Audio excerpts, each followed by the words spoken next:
Handoff, Adrian up the middle, room to the 20, cuts to the left to the 25, and Adrian's loose! He splits the defense! 50, 40, 30, goodbye, baby! Touchdown! We bleed purple, and our bones are gold. Hear the horns coming out of our dome, behold. We are Minnesota Vikings fans. We love when a player scores, we roar, ignite the stands. Vikings fans, you know what you're listening to. You should. You clicked on it. It's the Purple People Podcast. Yeah. Bum, bum, bum.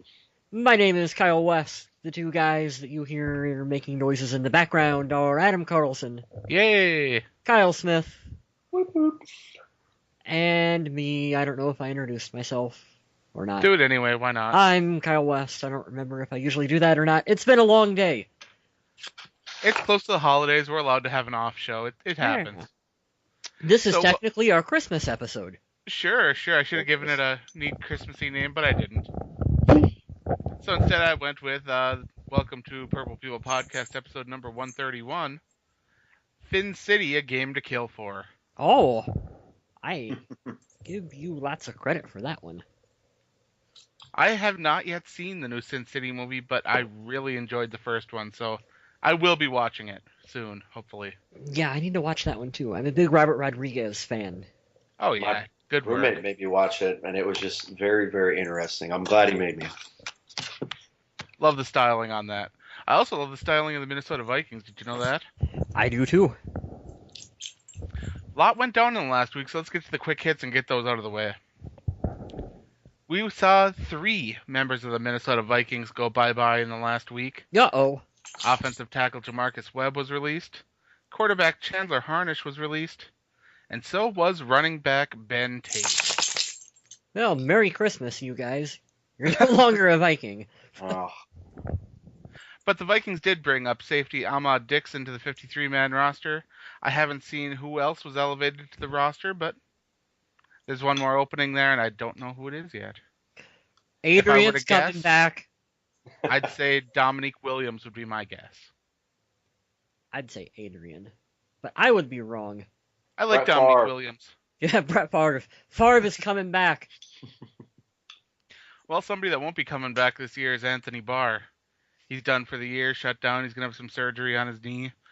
But it's supposed to be a minor procedure, and he'll be back and good to go for next year. So no concerns there in the long term. that's awesome. Good thing it's nothing crazy major that might, I don't know, hamper his No. career. It's no ACL, MCL, PCL, anything like that. So PCP. no, he's not addicted to PCP either, That's as far good. as That's I know. positive, too. That's a positive to take away. I would not even want to try to play football on PCP, though. He'd be tackling stuff that wasn't there. It'd be crazy. On a sadder note, though, Chad Greenway's father passed away on Friday due to leukemia. He did end up playing the game on Sunday, but he left early because of an injury. Still, Chad Greenway is one of those guys that he would rather play through anything. And he didn't miss any of the family's services or anything like that. So our thoughts and prayers go out to Greenway's family, and we wish them the best of everything going forward. Mm-hmm. And I don't know. I don't know whether to feel bad about this or whether to not give a damn. But 0 Minnesota Vikings were named to the 2015 Pro Bowl today. 0. I'm going to be typical and say don't give a damn because I think Calvin Johnson made it, and I'm pretty sure J.J. Watt has more touchdowns than he does. So it's just a popularity contest. It is, but still it's that recognition, and a lot of players have escalators in their contracts based on whether or not they make that squad. And if guys like Everson Griffin or Harrison Smith or even Xavier Rhodes have clauses like that in their contract, then they really did get screwed. That's a silly clause. Like, if I was a player, I would... No, I am not taking a clause for going to the Pro Bowl. It's a load of crap. Hey, if you're in a big market area and you've got a popular name, hey, John Kuhn seems to make it every year, and he, as a fullback, isn't as good as, like, that John Jay with a huge last name guy in Baltimore. So, There was that year that Jeff Saturday made it. And the backup. Yeah, backup center. Didn't even play half the season for the Packers. Name recognition, man. Hmm. And he got in because he's a legacy. It's Yeah. all really about being popular, and There should Minnesota's be- young team isn't there yet. We'll have plenty of filler shows to talk about the Pro Bowl, but in my opinion, they just need to have like a committee of like 4 or 5 Hall of Fame players who go by the stats and select the best players in the league. And that's Yeah, your it's Pro not Bowl. like this is the all-pro team or anything, which that in itself is something that I weigh a lot heavier Mhm. than the Pro Bowl, which is sad because the Pro Bowl's on TV. It's an actual game. It is. It is. Define actual Well, game. It's opposite the Royal Rumble this year, so Mhm. I guess I'll be watching the Royal Rumble, but Better choice. I always watch the Rumble. Sorry, Pro Bowl. It's happening. I agree. Let's move on from the Pro Bowl, shall we? Let's talk Let's about the do Royal that. Rumble some more, though. I like that. We should. What was your favorite Royal Rumble? That's the question. The one that Chris Benoit won, but I don't know if I'm allowed to say his name. 92 with Ric Flair. I was always a Shawn Michaels fan. I loved it. That's all. That feels like forever ago. Now that we're on that subject, Oh. wow. It does. It's ancient. Mhm. But let's get into something a little more modern. Let's talk about the game between the Vikings. And I have the Jets written down, but it wasn't the Jets. I it wish was it the was the Miami Jets. Dolphins. I wish we could play the Jets every week. Oh, Yeah, I didn't change that in my notes, so it still said Jets, but I know it was the Dolphins. I know that. Dolphins. Because Teddy Bridgewater headed home to Miami, saw his family, and played some football. And from the looks of this half-empty stadium, it was only Teddy Bridgewater's family that showed up. oh. And I'm going to go first. I'm going to say my game ball's going to Teddy Bridgewater. He played a fantastic game. Hey, I'm going to piggyback off from you and say that's who I was giving mine to as well. There you go. He is really starting to look like a good quarterback prospect for the Minnesota Vikings. Third game in a row, completing over 70% of his passes. Yep, That that's is right. the kind of accuracy you want to see. And don't you guys think he looks much more relaxed and like he's having fun on the field? He looked so serious early on, like he was afraid to make a mistake. And now you see him to where he's showing a little more emotions. He's throwing a touchdown, he's throwing his arms up in the air, he's A little celebrating. fist pump here and there. Yeah, he's looking like he's having more fun out there, and that's good. I want to see that from our quarterback. Kudos. When the yards to- per average is up to 10, that's a good sign. Yes. Kudos to Norv for figuring out how to bring out his strengths, and kudos to Teddy for sitting down and actually studying the playbook. Because, like you guys said, I'm thoroughly impressed. It's not gaudy Aaron Rodgers, Tom Brady numbers, but for the kid who got thrust into something where he should have still been on the bench this year, he's doing fantastic. What's good to see is a young rookie quarterback taking his job seriously and not having to take an extra season to figure out, hey, this is the NFL, I better start trying. Oh, was that a jab at a Johnny Football? I didn't jab at anybody. I was Okay. just making a statement there. Oh, okay, just a blanket statement. That's right. Gotcha. And Teddy Bridgewater was actually only sacked 4 times on the day, which is actually pretty impressive. Considering who's in front of him, that is an Oh. improvement. That was just hard. Did you see Cameron Wake after any one of his sacks? He's a I don't know. monster. I'm getting lots of jingle in those. When are you guys playing Jingle Bells or something? I apologize to everyone. Last week it sounded like a fishbowl. It's my puppy now. Moose says hi. We're training here to be a Vikings fan. Nice. Next week is going to be a lot tougher because the Vikings always struggle to keep their quarterbacks upright, and Teddy Bridgewater's been getting brought down a lot. But it's reassuring to see that he was only brought down 4 times. He had Teddy Bridgewater had the 2 touchdowns, the 1 interception, which you can't really put on him. That was one of those weird things where it's like, that wasn't his fault.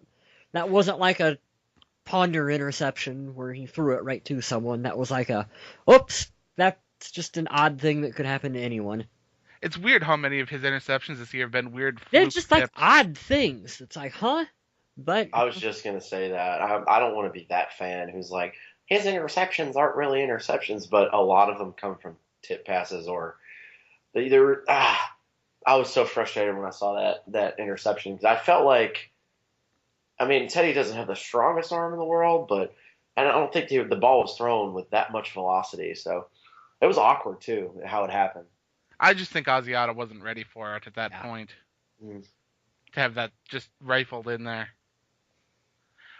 But my ball went to Bridgewater. Mr. West had his go to Bridgewater. How about you, Mr. Smith? Well, you guys know that I love the split, but I'm not going to split. I had a backup plan in case you did take Teddy, which I thought somebody might. I'm going to go with Harrison Smith with the interception of the year, which was awesome. And not only that, you get let's pause. Maybe not the interception of the year. Gerald Hodges probably has the interception of the year. Yeah, that one was amazing. To get what was the funniest part is my wife was with me watching, and she goes, "Did he just get tackled by the quarterback?" Oh no! So that was just perfect, right off the edge, blitz, being aware. His awareness for that play just blew me away. So I'm going to give it to Harrison Smith for just continually playing so aggressive and just lights out this year. I don't think the kid could just keep getting better, but he does, and I think that's pick number 5 this year for him. It is. He's tied Brent Grimes now. And Brent Grimes is an absolute monster there in Miami. Mm-hmm. Dirty Harry will get the game ball. Nice. And yet no Pro Bowl bid for Harrison Smith. No, of course Any not. Vikings, none of them. Wow, no. Get him out of there, I guess. I'm guessing that Everson Griffin will end up being an alternate, but I think he was voted, wasn't he? Didn't I read something on Twitter about that? yeah, he's one of the alternates, but that's if someone can't make it. To be people usually back out or. To be fair, they get to a point where half the league is like a Pro Bowl alternative. That's true. That is true.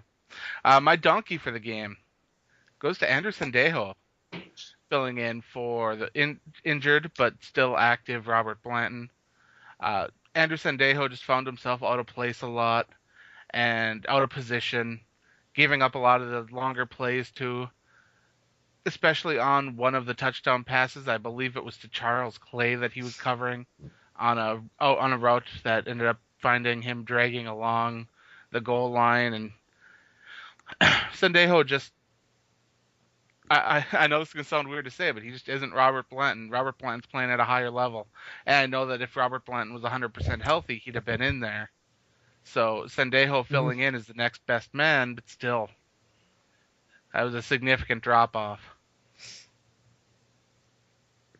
I'm going to give mine to Adam's favorite position, offensive line. Oh, no. I'm going to go with Vlad Ducase, who I feel like we've all picked on at some point or another. But, man, Vlad, you look at him, for as big of a guy as what he is, you feel like he ought to be able to just man up and out-physical guys up there at the line. But you just watch him, and I just don't dig the way he plays. And he doesn't seem to have that mean streak that those offensive linemen have to have.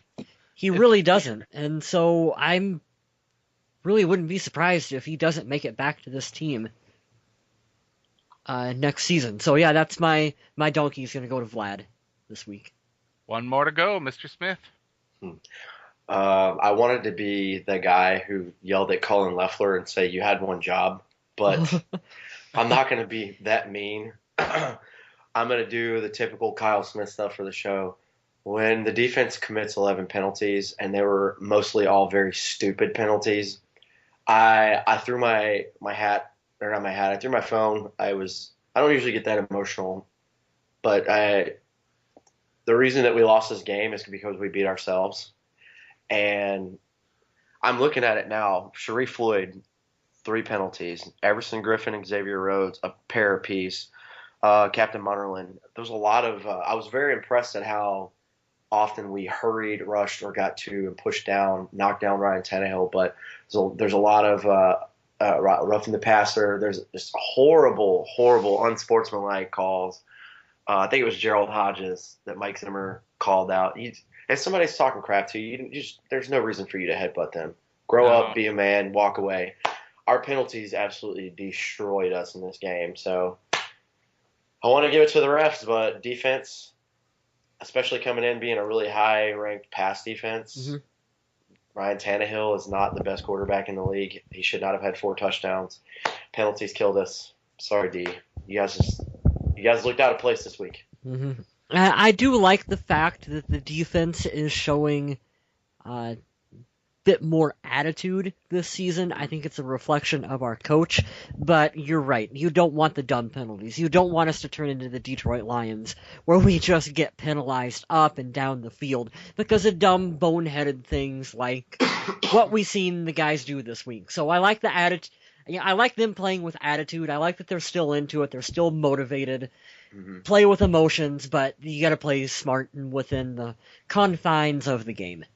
If I can jump back in one more second, if I don't know if who all got to watch the entire game, I'm sure you guys did, but a lot of these penalties came on second and third down at crucial point in times, and it's beyond me because there's no doubt about that we should have won this game. We could have won this game.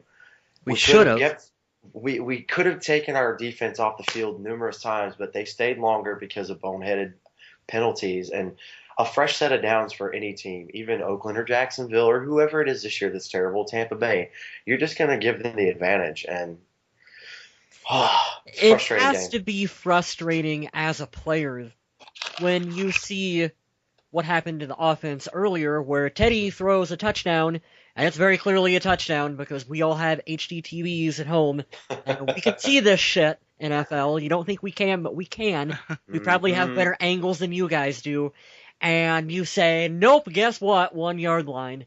No, that was a touchdown. So I understand why towards the end of the game players would be frustrated. Like, I get that. That's still not a valid excuse, but.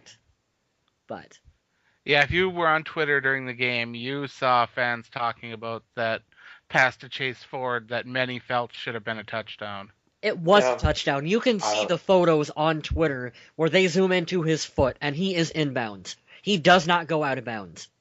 I would have to agree. There's a lot of coulda, woulda, shouldas, like if the snap wouldn't have been bad at the end of the game, 2 points, safety, if he would have got a touchdown, there's all kinds of woulda, coulda, shouldas, but man, that was one crazy game to watch. I hate that it ended in such a close, heartbreaking fashion. I'd rather us just get destroyed than to be that close. But I like the fight that we had. Yeah, it's good to see the team be competitive, go out there and put their best product on the field.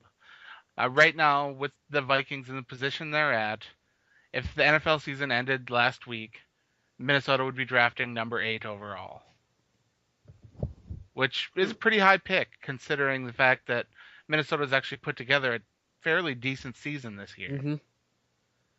Better than last year, anyway, considering all the injuries, young players forced to start, new schemes, new coaches, all that stuff. To see an improvement from the previous year after essentially starting over, it's impressive. Well, it's not essentially starting over. We started over. Like, this team went without its franchise running back. Guess what? This was the definition of starting over. I would like to point out something, and I know maybe it's a little premature in the show, but this is a 2-point game. Last week was a 2-point game. Does anybody remember the horrible 4th and 20 that ended up helping us lose to Buffalo? Those are 3 key losses, and I'm just thinking about it. Had we took advantage and won those games, we would be sitting like we were a couple of years ago at 10-6. I don't know if that we'd be making the playoffs because it's a crazy year this year, but just to show you how close we are, we're getting there. I mean, I'm trying to make a positive out of this. This was a frustrating game, but we're so close. There is lots of positives, I think, to take away from this season because you look at these guys and you go, maybe not everyone who's on this team is going to be part of the long-term answer, but I feel like we've got a lot of guys who are, and we have the right head coach in place, and we have the right schemes in place to succeed, and you can see it. And they're making mistakes right now that you would expect from a first-year coaching staff and from a young rookie quarterback and a lot of young players around him. Like, they're making the mistakes that you would think. But to me, this season hasn't been an embarrassment like what it was last year. Last year it was embarrassing. This year, not so much, because we're going in the right direction. And this is the thing I told one of them. Go ahead, sorry. This year there have only been a couple times when the Vikings were really embarrassed on TV. Mhm. One of them was when Christian Ponder started. Poor, Another, poor Christian.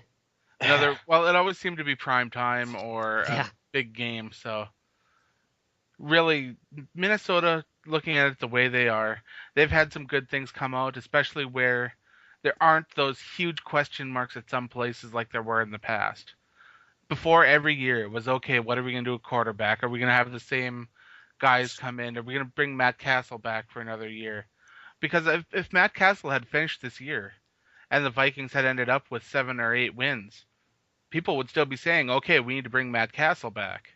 Hmm. But because of the injury to him, Teddy came in. Teddy's been playing pretty well. And now everyone's going to be saying, okay, let's give this Teddy kid a chance. Hmm. So we got that young guy that fans are actually getting behind. Yeah, And that's something that was very important for this team. I think it was you who posted it on Facebook, Adam, about how it is so nice that the Vikings are entering the first draft in seemingly forever where we don't have to have the conversation of drafting a quarterback. No. Not pretty like sweet. it's not there. And like you said about Matt Castle, if he wants to come back and be Teddy's backup, fine. If not, thank you, Merry Christmas, bye. Like Yeah, that's going to be the conversation, too. Yeah. You know that's the way Rick's going to handle it. yeah. Mhm. Hmm. So it's It's going to be funny, interesting too. that way. We were talking about the season and the wins and stuff. You got to think about, and I had this conversation with a coworker. We already have more wins this year without Adrian Peterson and a rookie quarterback versus last year when we had a veteran who stepped in and we had our all-star running back. I'm not going to blame the coach, although I think the coaching was a big deal. But it's just for all you people that are out there that might want to be Debbie Downers or come at the negative side of things. Look at what we have and look at what we've done. Hmm. So It's true.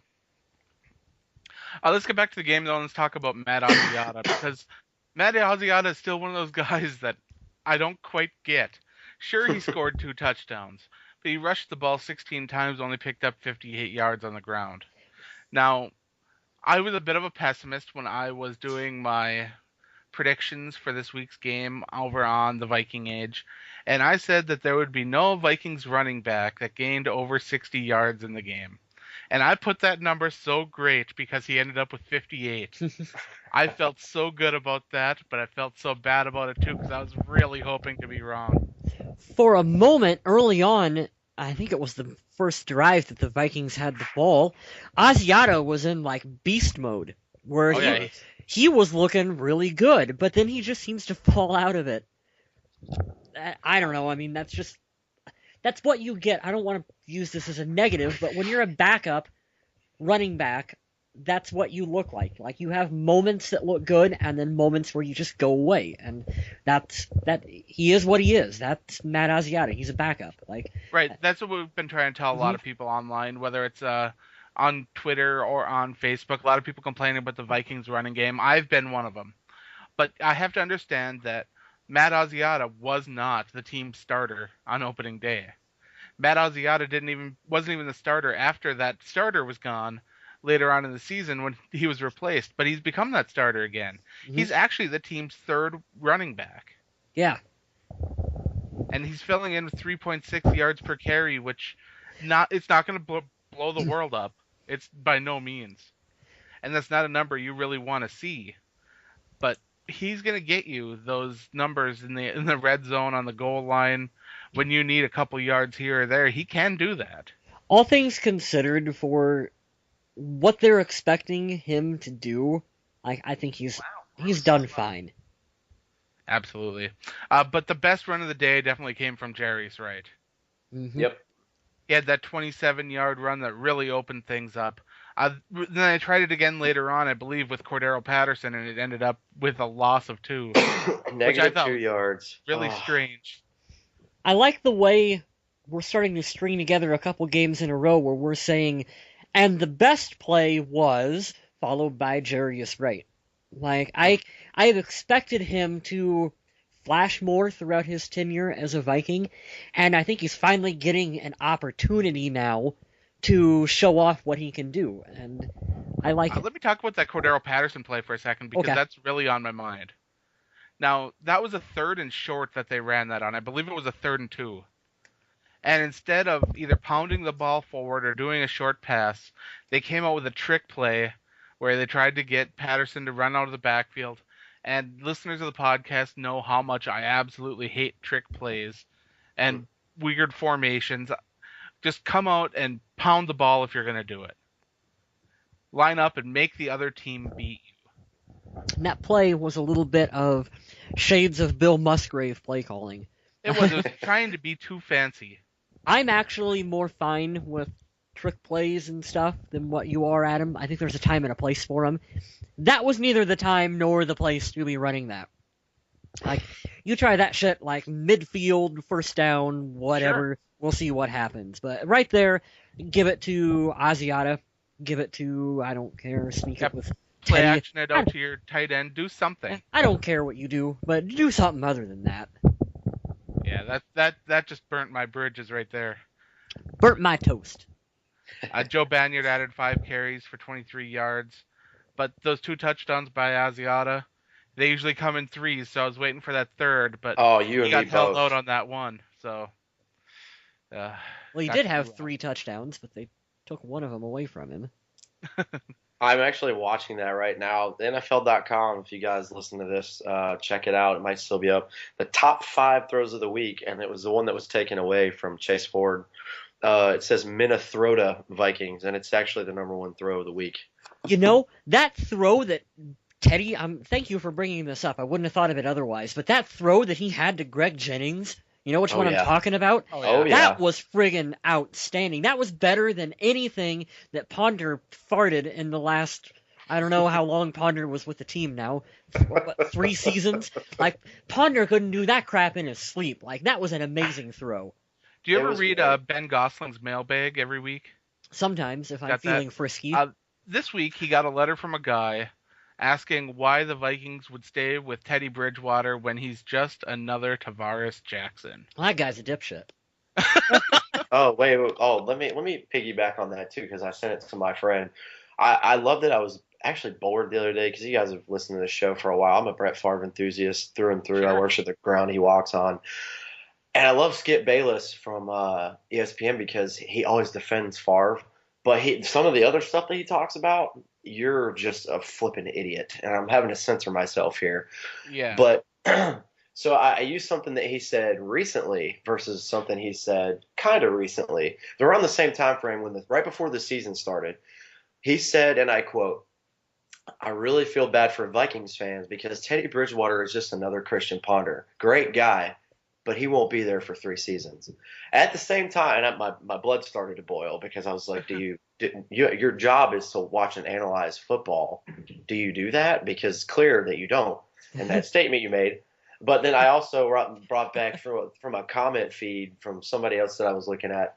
He said, RG3 will be the best quarterback in the NFC East, and they will win the division. I was like, oh, you make no sense on lots of things you say. So I just want to point that out there. Apparently, Teddy Bridgewater is just going to be another Christian Ponder.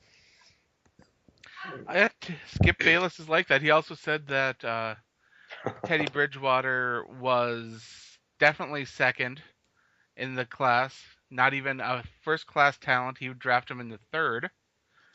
Well, that Johnny would have been Manziel is the next Tim Tebow. Which might kind of be true because they're Which both... is a compliment to him because Skip Bayless loves him some Tebow. Well, but they're both currently not playing in the NFL. I don't know. To me, I'm just glad that Teddy's here, and listeners of the podcast that were with us before the season, I was screaming his praises long before he was even drafted by Minnesota. So I'm just so happy to see him here. And I'm sure that other receivers are really glad he's here. Like Greg Jennings was targeted 3 times in this game, caught all 3 of them. Red Ellison targeted twice, caught both of them for 47. Jarius Wright targeted 3 times, caught all those for 38. He's got his guys that he knows he can throw to complete passes.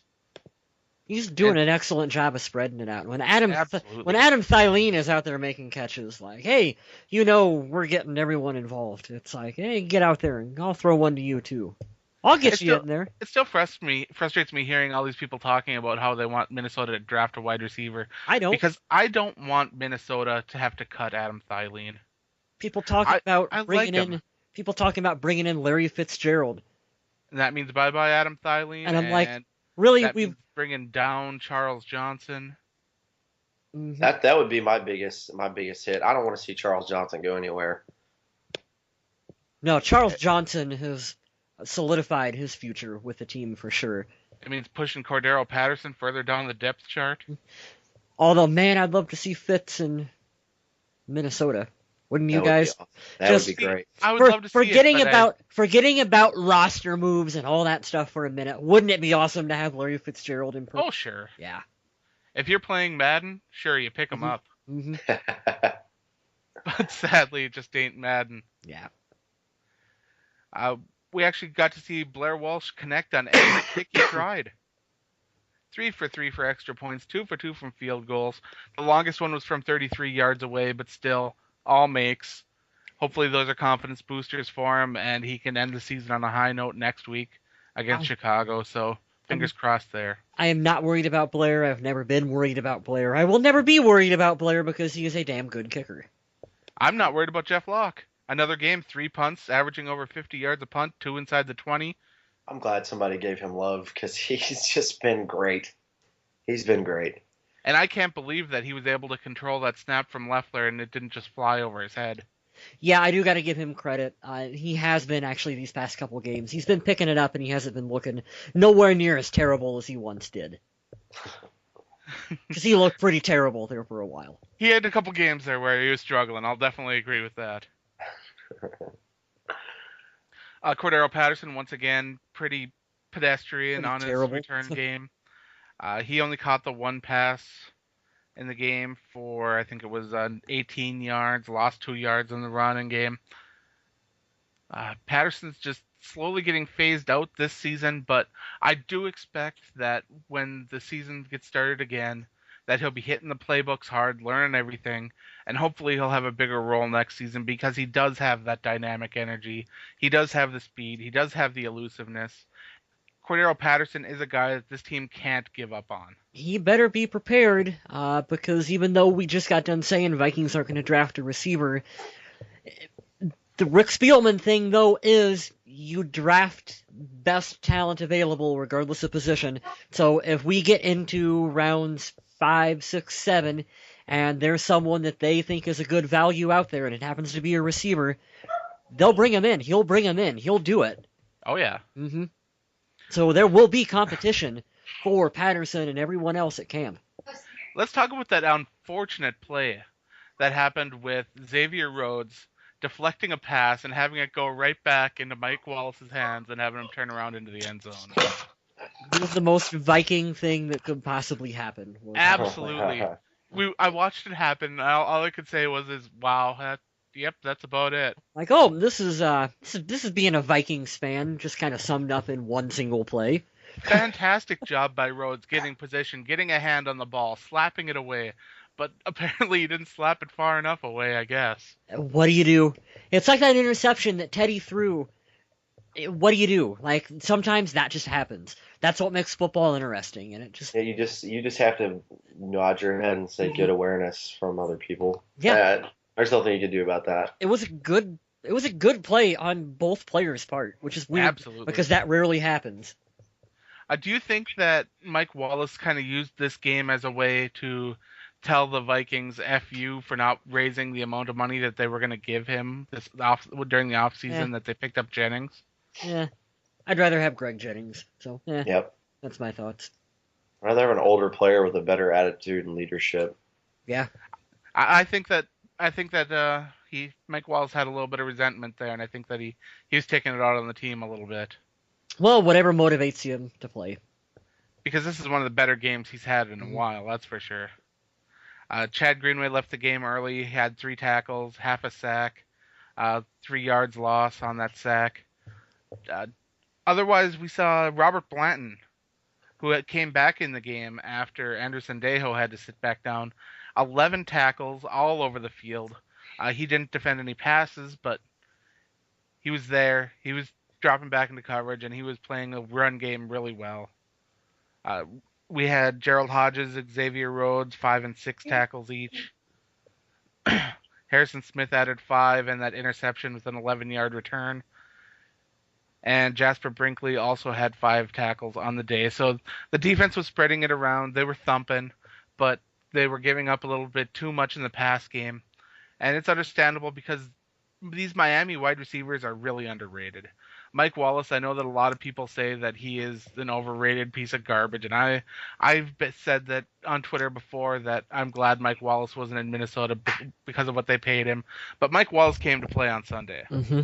And Jarvis Landry is a guy that if there weren't guys like Odell Beckham Jr. and Mike Wallace in the league this year as far as rookie wide receivers, Jarvis Landry would be one of the most talked about players in the league as far as rookie wide receivers. So it's impressive that they were able to hold off that well. And Charles Clay is just a dynamic figure out of the backfield. There's no way of holding someone like that out of the game. Charles Clay was targeted 10 times, 114 yards. He had a long run of 41 yards after the catch. Just a guy that they had trouble containing. And you get a tight end that's got 114 yards receiving. You got a pretty good tight end on your hands. True. Like you said, Vikings need to do a better job getting him covered. They continually, all season long, are getting burned on these screen passes.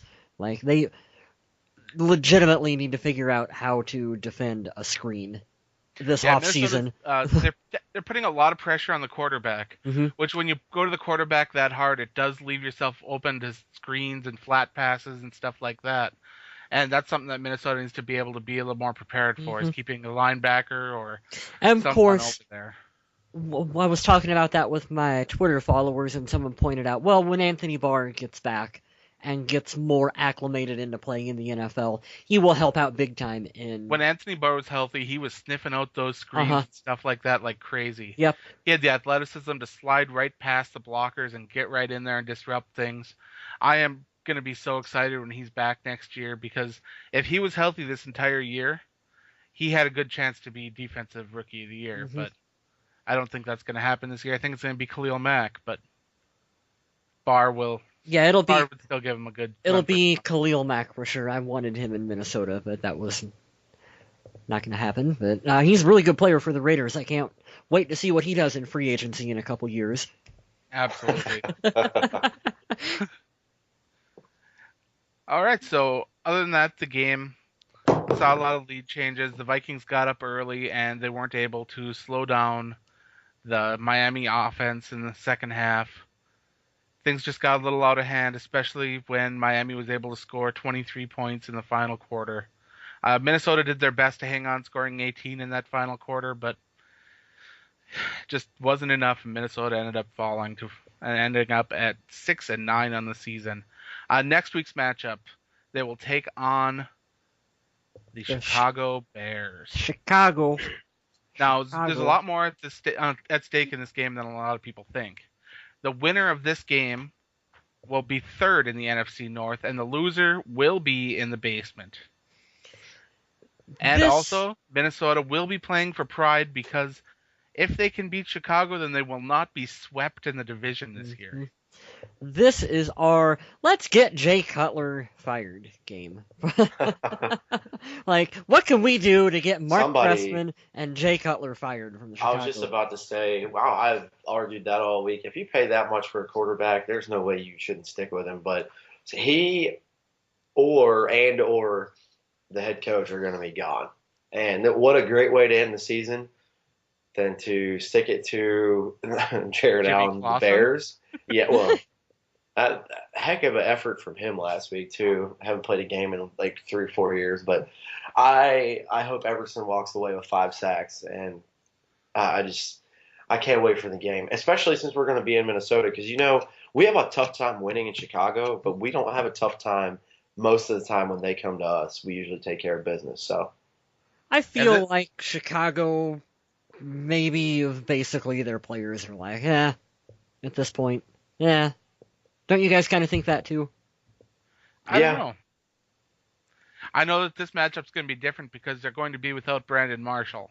And that's going to be huge for the Vikings secondary, because they can match Xavier Rhodes up against Alshon Jeffrey, and they don't really have to worry about that huge tandem of wide receivers they have.